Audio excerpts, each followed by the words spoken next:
அனைவருக்கும் என்னுடைய அன்பான வணக்கம். சில செய்திகள் எவ்வளவு தடவை நம்ம கேட்டாலும் கூட நம்ம மனசு அதை ஏற்றுக்காது. ஏன்னா அது நமக்கு அசௌகரியமான விஷயம்.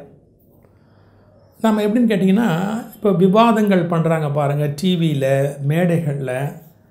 தே choose their favourite arguments or quotations. இப்படி சொல்லிடுறேன். நமக்கு சாதகமான விஷயம் என்ன இருக்கோ அதை நம்ம சூஸ் பண்ணிக்குவோம். இப்போ எடுத்துக்கங்களேன், இந்த போர் நடந்தது, இன்னாரால் நடந்தது அப்படிங்கிறதுக்கு ஆதாரமாக ஒரு 10 புஸ்தகத்தில் மேற்கோள் இருக்கும்.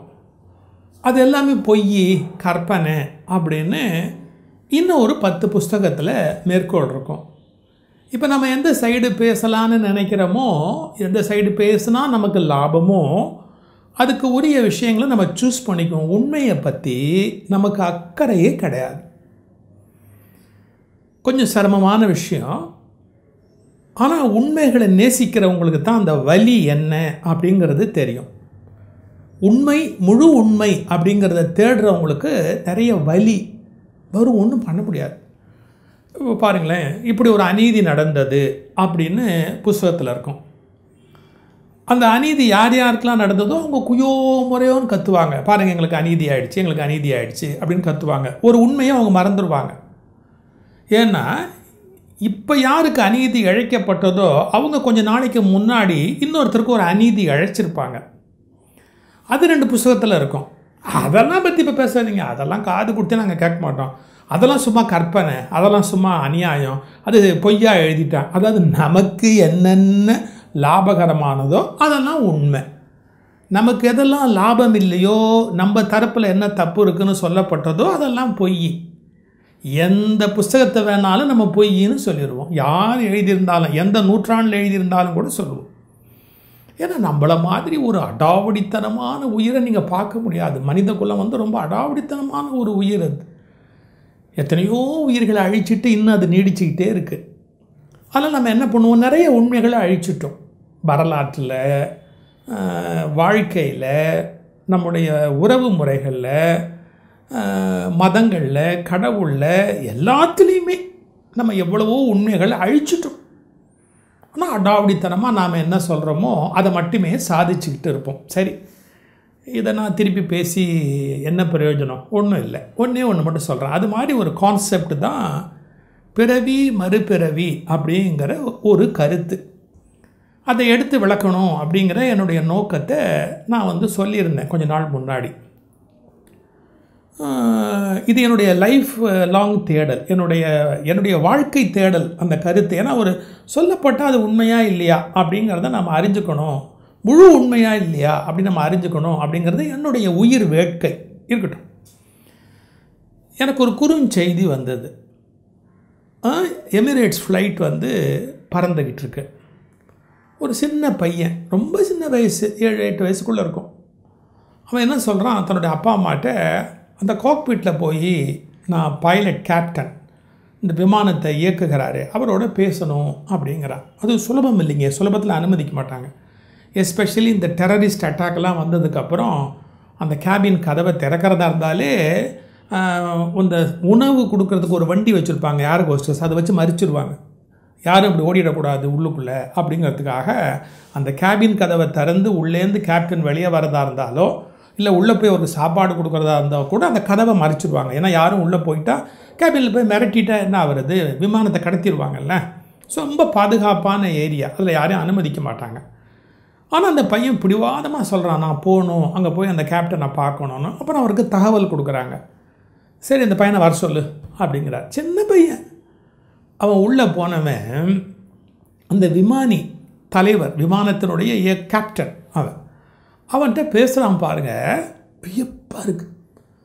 இந்த என்ஜின் எப்படி இயக்கணும், அதை எப்படி நிறுத்தணும், என்னென்ன நடக்கும், என்னென்ன கருவி எதை எதை குறிக்கிறது, இதெல்லாம் சொன்ன உடனே அந்த கேப்டன் பிரமிச்சு போகிறார். ஒரு 5 அல்லது 6 வயது பையனுக்கு இவ்வளவும் தெரிஞ்சிருக்க முடியாது.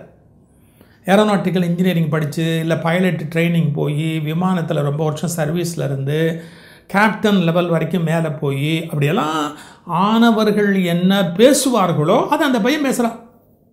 அந்த பையன் பேசிக்கிட்டே இருக்கான். தாங்க முடியல, எல்லாருக்கும் பெரிய ஆச்சரியம்.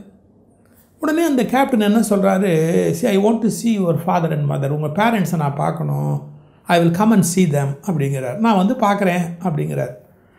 அப்போ தான் அந்த பையனுடைய உண்மை சொரூப வெளிப்படுது. அவன் சொல்கிறான், தட் இஸ் நாட் பாசிபிள், நீ வந்து பார்க்க முடியாது. நீ இந்த இடத்த விட்டு கிளம்புறதா இருந்தால் நீ என்னென்ன ஏற்பாடு பண்ணணும்? ஒரு கேப்டன் தான் அந்த இடத்த விட்டு கிளம்புறதா இருந்தால் தனக்கு அடுத்தாப்புல அந்த பொறுப்பை யார்கிட்ட ஒப்படைக்கணும், என்ன பண்ணணும் அப்படிங்கிற ஒரு நடைமுறை, விமான ஓட்டிகளுக்கு இடையில் இருக்கிற உலகளாவிய சட்டங்களில் சொல்லப்பட்டிருக்கிற செய்தி, அதை எடுத்து பேசுகிறான்.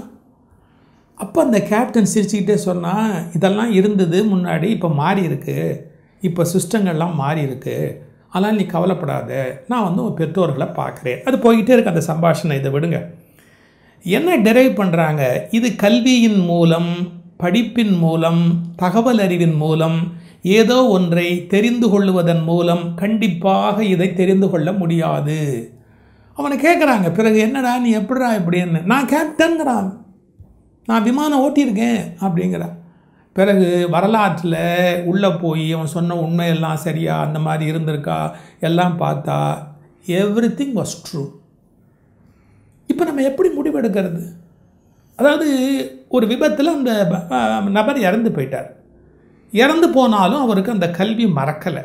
ஒருமையுள் தாம் கற்ற கல்வி எழுமையும் ஏமாப்புடைத்துங்கிறதுக்கு வேறு ஒரு பொருள் சொல்வாங்க. ஒரு பிறவியில் கற்ற கல்வி அப்படின்னு. பகுத்தறிவாதிகள் அந்த உரை பொருந்தாது அப்படின்னு சொல்லுவாங்க. எனக்கு வந்து பக்தி உலகத்தை பற்றியும் கவலை கிடையாது, பகுத்தறிவு உலகத்தை பற்றியும் கவலை கிடையாது. உண்மையை பற்றி மட்டும்தான் கவலை உண்டு. உண்மையிலேயும் முழு உண்மையை பற்றி மட்டும்தான் கவலை உண்டு. அந்த தேடல் மட்டும்தான் எனக்கு உண்டு. இப்போது சில உண்மைகளை நம்ம புரிந்து கொண்டால் நம்முடைய வாழ்க்கையை நம்ம முற்றிலும் மாற்றி அமைச்சிடலாம். நம்முடைய வாழ்க்கையவே டோட்டலாக நம்ம சேஞ்ச் பண்ணலாம். மாறுவதற்கு தயாராக இருக்கிறவர்கள் மட்டும்தான் இந்த உலகத்தில் நிம்மதியான, சிறந்த, மேலான வாழ்வை அடைய முடியும். எந்த மாற்றத்துக்கும் தயாராக இல்லாமல் நான் இப்படியே தான் இருப்பேன்னு சாதிக்கிறவங்க, எனக்கு என்ன தெரியுமோ அதை வச்சே சாதிப்பேன், நான் என்ன ஏற்கனவே என் மைண்டில் வச்சுருக்கணும் அதையே தான் கொண்டு போவேன் அப்படின்னு இருக்கிறவங்க கஷ்டப்படுறதுலேருந்து காப்பாற்ற முடியாது. ஓகே, இதுக்காக தான் அந்த வகுப்பு. மறுபிறவிங்கிறது வெறும் கற்பனையா இல்லை அதில் ஏதாவது உண்மை இருக்கா அப்படிங்கிறத பற்றி அதுக்கான ஒரு ப்ரொமோ நாங்கள் என்ன பண்ணியிருக்கோங்கிறத காட்டுறோம். பாருங்கள். இந்த வகுப்பில் சேர விரும்புகிறவங்க இதுக்கு கீழே டிஸ்கிரிப்ஷன் பாக்ஸுக்கு போங்க. அதில் ஒரு மெயில் ஐடி இருக்குது, அதில் ஒரு தொலைபேசி எண் இருக்குது. அதை தொடர்பு கொண்டு இந்த வகுப்பில் நீங்கள் சேரலாம். அதுக்கான ப்ரொமோ இப்போ இருக்குது, பாருங்கள்.